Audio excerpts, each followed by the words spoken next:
It's been 6 weeks since we've last been to a mile-and-a-half track, and with how the last few races have been for the NASCAR Cup Series, this is a welcome return to a track that has been both a challenge to drivers and fans alike. Everything's bigger in the Lone Star State, from the speeds to the stakes, as we are now only 15 races remaining until the playoffs begin for the NASCAR Championship.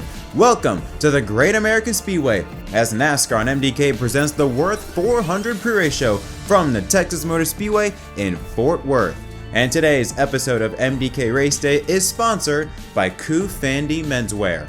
Round 11 of the 2025 NASCAR Cup Series season is going to get ready to go underway here in Texas. Green flag is scheduled for 3:43 p.m. Eastern Time on FS1. And look at this weather here in Fort Worth. Temperature absolutely gorgeous, high 80s, a low wind speed of 7 miles an hour east-southeast through the racetrack. Kind of unusual with how the weather has been in terms of wind at Texas Motor Speedway in recent years. Wind gusts as high as 14 miles an hour, but look at that chance of rain, 1%. We are golden to go racing here in Texas. Welcome everyone back to episode of MDK Race Day. My name is Jet. Hope you're having a wonderful morning or afternoon whenever you are watching this video. Let's get you ready with everything you need to know for today's Würth 400 from the Texas Motor Speedway. Now, like I mentioned, today's episode of MDK Race Day is sponsored by Coofandy Menswear. And this is a great time to be partnered up with them, as coming up it will be the 10th anniversary of Coofandy for their company. And to show their love, they got me hooked up with a very nice outfit, especially for the summer coming up. Now, Coofandy has a plethora of great quality and still affordable choices when it comes to men's fashion, from casual settings like vacation, hanging out with friends, sporting events, and even if you really want to get fancy, go to a luxury event, they have a place for that as well. Coofandy is an excellent choice if you want to feel comfortable in your style but still confident in your looks, while at the same time doing all of that,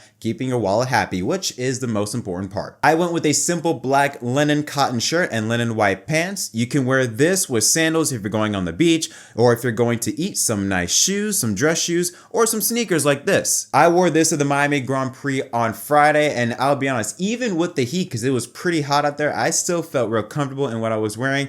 And I hate to be that guy, but I still think I look good while doing it as well. And you could also be too. If you want to follow this exact outfit that I have on, make sure you click the links in the description box down below. Or if there are other outfits you want to take a look at or other things you're interested in, again, Coofandy has a great plethora of quality but still affordable items for you to choose from. Head over to the website at coofandy.com. Use promo code JET25 to get 25% off your next purchase. And thank you to Coofandy once again for sponsoring this video. Now let's get into what is going to happen here today at Texas. Following what happened last Sunday at Talladega, including the disqualification of Joey Logano and Ryan Preece, Logano falling outside the top 10. However, one driver still remains at the top, and that is William Byron. Now has a 31-point gap ahead of Kyle Larson, who jumps into second place. Denny Hamlin falls to third, and Chase Elliott now in the top 5 in fourth, -72, with Christopher Bell rounding out the top 5 at -82. Tyler Reddick and teammate Bubba Wallace each both jumping a spot, -86 for Reddick, -93 for Wallace. Blaney loses 2 spots down to 113 below the leader of William Byron. Alex Bowman and Ross Chastain each up move a spot, and with Chastain, despite the season he's had, still surprising to see him able to muscle his way into the top 10 at -143.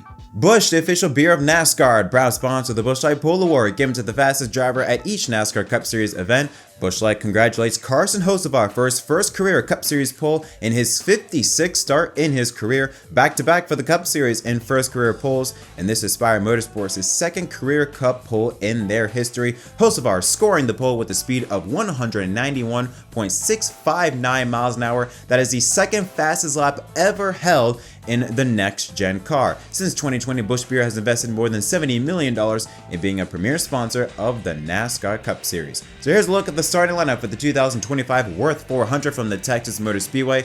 Alongside Carson Hocevar on the front row is a 2023 Texas winner, William Byron, in the 24 ride. Row 2 has Austin Cindric, last week's winner, continuing on the momentum, starting in third. Alongside him is Kyle Larson, another former winner here at Texas. Row 3 is Michael McDowell in the 71 ride. Spire Motorsports having an excellent day on Saturday. Alongside him is Ty Gibbs, continuing on the momentum ever since he got his new car chief a few weeks ago, starting alongside in 6. 6. Josh Berry, who won here at Vegas, one of the mile-and-a-half races we have been to this season, so he will be one to watch out for. Starring alongside him is Denny Hamlin, the most active race winner here at Texas. Bubba Wallace alongside him is AJ Allmendinger, who has surprisingly been putting up some excellent runs in that 16 ride, rounds out the top 10.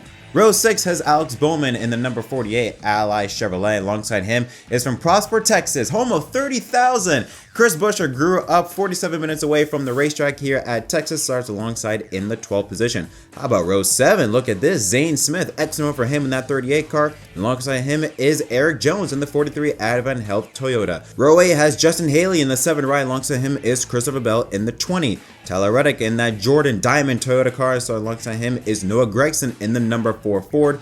And right out the top 20 is Austin Dillon, number 3 ride, who won here back in 2021. Alongside him is Cole Custer in the 41 ride, who won here in the Xfinity Series. Rookie Riley Herbst in the 35 ride, his best starting position since Homestead, where he qualified in 19th. Alongside him is Chase Briscoe in the 19 Toyota. Row 12 has Ty Dillon in number 10 Chevrolet. Alongside him is Ryan Blaney in the 12 car. Row 13 has Daniel Suarez and Kyle Busch, who has won here at Texas multiple times in the number A 711 Chevrolet. Row 14 has Joe Logano, number 22 AAA Ford, trying to rebound from his disqualification last Sunday. Alongside him is John Nemechek in the 42 ride. And right out the top 30, Chase Elliott, the defending race winner, starting in 29th. Alongside him is Brad Keselowski in 30th, trying to find something after what has arguably been his worst start to a season in his Cup Series career. In the final 4 rows, Ross Chastain 31st. Alongside him is Todd Gillen, the number 34 ride. Ryan Preece starting 32nd.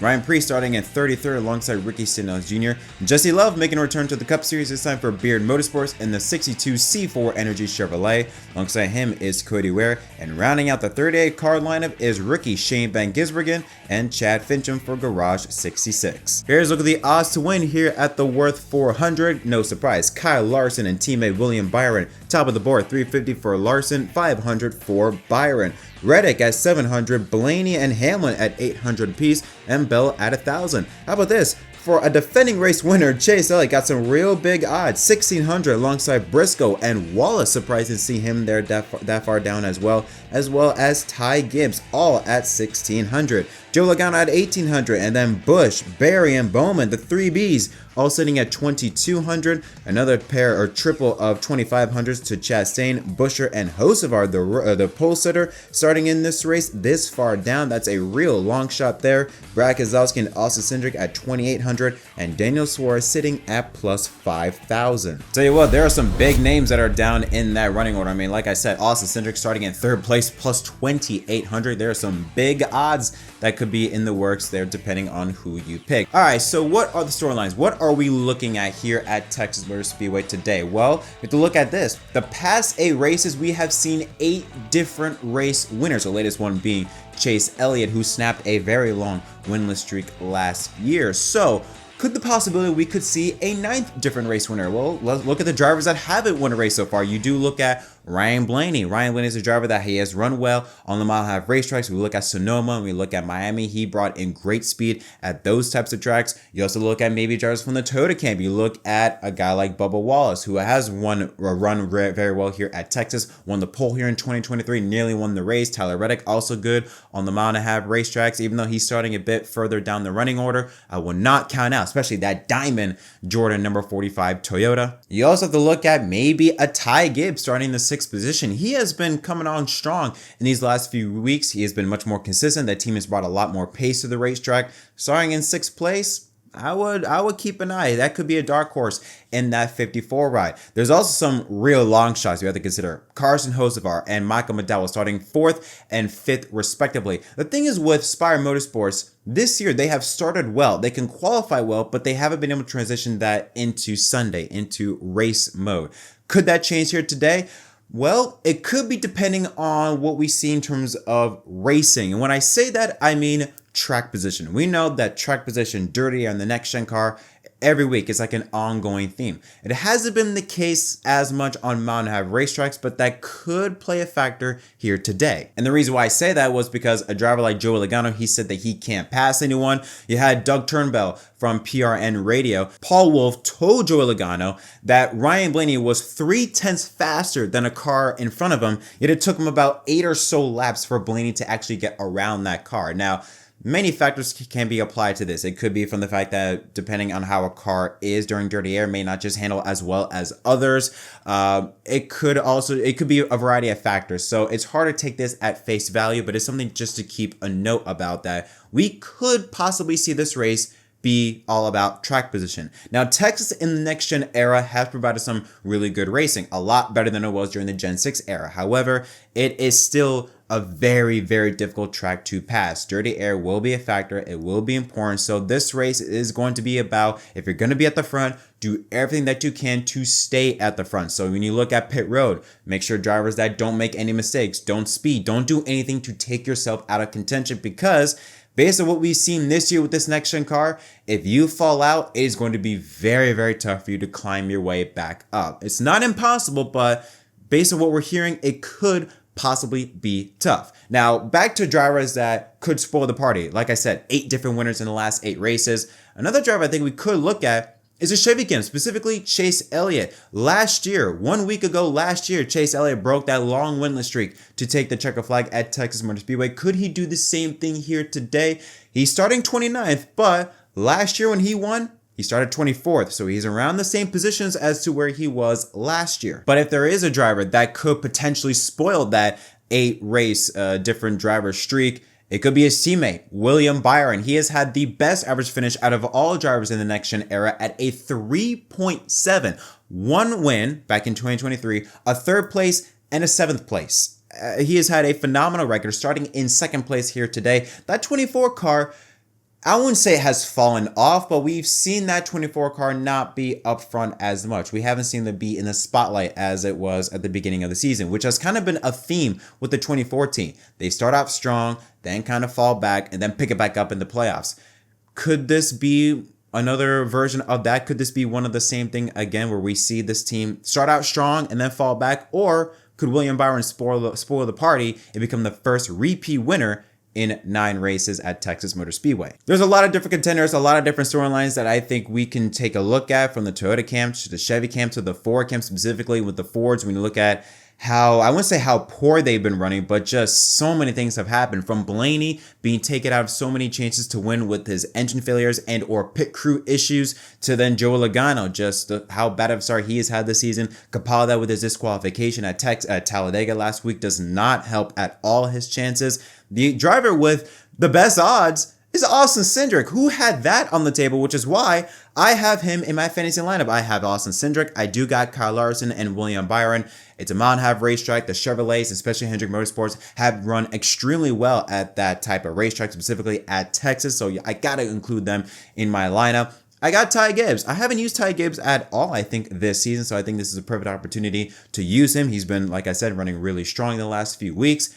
I also got Alex Bowman in my lineup. Bowman, he's been quiet. He's been quiet, starting in 11th position. Again, this is a track that favors the Hendrick drivers, and Bowman has been pretty good so far this weekend in terms of the practice speeds. And I also got Carson Hocevar in my garage. I'm just a bit worried because of the speed, if I think it can carry from Saturday to Sunday. He also has been fast in practice, not just in qualifying, just in case I got him in my garage.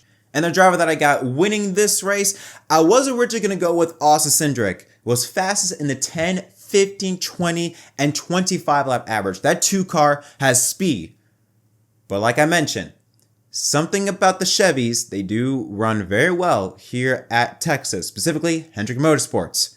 However, it's not the 5. I don't got the 24.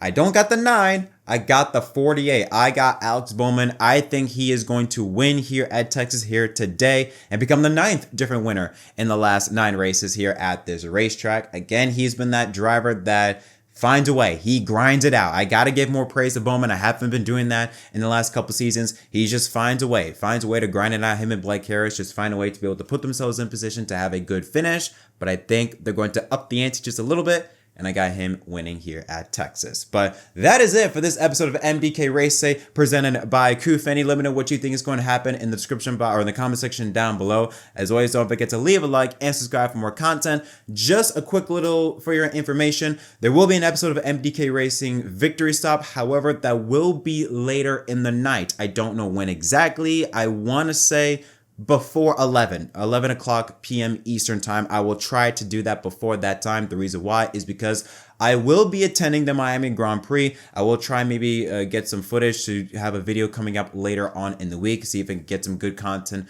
for you guys out there. So yeah, it's my first ever F1 race, and it was just a great opportunity. Huge thank you to Race Car Johnny on TikTok. He was able to send me some tickets in order for me to go to the event. So huge thank you to him. Huge shout out to him.